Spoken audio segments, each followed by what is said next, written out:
With the LifeSaver Jerrycan, we recommend the use of our activated carbon filter discs.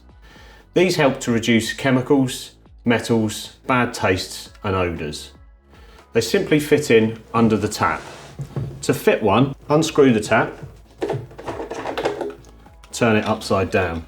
Then you'll need to use the removal tool that comes with your new pack of filters. You screw this into the centre of the carbon disc. Apply pressure and screw clockwise.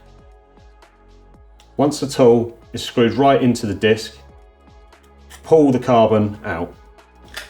With clean hands, take a new carbon filter from a sealed package. It's important to seal this pack back up so that your other carbon filters stay fresh for longer.